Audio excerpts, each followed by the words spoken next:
I seek to learn and share with you my own journey and path of learning and understanding on the level I am. The interpretation and views are my own.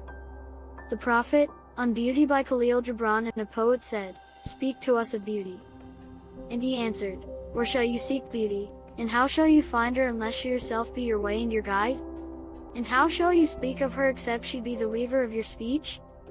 The aggrieved and the injured say, "Beauty is kind and gentle.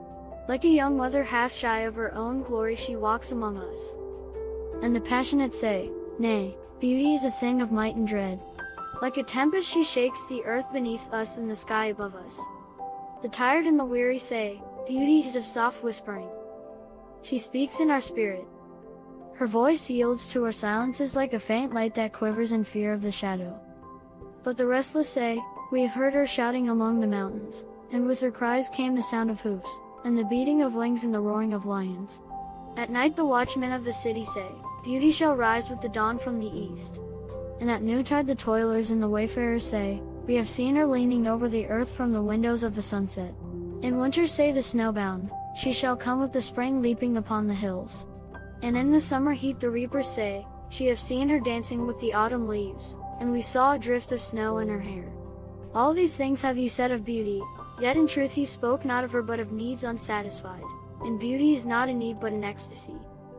It is not a mouth thirsting nor an empty hand stretched forth, but rather a heart inflamed and a soul enchanted. It is not the image you would see nor the song you would hear, but rather an image you see though you shut your ears. It is not the sap within the furrowed bark, nor a wing attached to a claw, but rather a garden forever in bloom and a flock of angels forever in flight. People of Orphalese, beauty is life when life unveils her holy face. But you are life and you are the veil. Beauty is eternity gazing at itself in a mirror. But you are eternity and you are the mirror. Absolutely radiant, this chapter on beauty is one of the crown jewels of the Prophet, and in our shared journey, it reflects something profoundly important, the moment one perception shifts from seeking outside to recognizing within.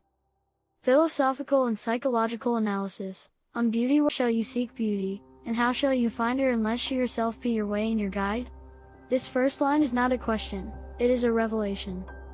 Beauty is not a destination, nor a thing to be owned. It is not something out there that we pursue. Beauty is the path itself, and the seeing of it begins the moment we stop looking and start being. Beauty through the eyes of the unfulfilled. Gibran moves through the chorus of human voices, the injured, the weary, the restless, each projecting their own unmet need onto the idea of beauty. Yet in truth you spoke not of her but of needs unsatisfied. As a psychologist might observe, we often define beauty based on our pain. If we are tired, beauty must be rest. If we are lonely, beauty must be comfort. If we are passionate, beauty must be wild and uncontainable. We don't see beauty, we see the shape of our longing reflected in it. This is not wrong, it is human. But it is not the truth of beauty. True beauty, ecstasy, not necessity. Beauty is not a need but an ecstasy. Not a mouth thirsting nor an empty hand stretched forth, but rather a heart inflamed and a soul enchanted. This is a radical shift. It tells us, beauty is not what we lack, it is what overflows. It arises not from deficiency, but from presence. Not from fear, but from awe. Psychologically, this speaks to Maslow's hierarchy, where beyond survival and security, beyond love and esteem, lies self-actualization. True beauty emerges from the top of that pyramid, not because we need it to survive, but because we are awake enough to see it. And once seen, it transforms everything. You are the veil. And the mirror of beauty is life when life unveils her holy face. But you are life and you are the veil. Beauty is eternity gazing at itself in a mirror. But you are eternity and you are the mirror. These two lines are among the most mystical and potent in the Prophet. From a philosophical standpoint, this echoes non-dualism, the belief that there is no separation between the observer and the observed. You are what you seek. You are not merely looking at beauty, you are the consciousness through which beauty becomes known. From a psychological lens, this is self-integration.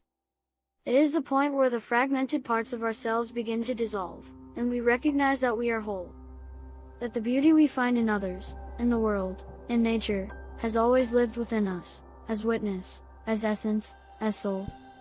Reflection space as your learning companion. I gently ask you, where do you seek beauty? In nature? In art? In others? Have you ever glimpsed beauty in your own being, in your kindness, in your strength, in your pain? What would change if you stopped looking for beauty and started seeing it, in all things, especially yourself?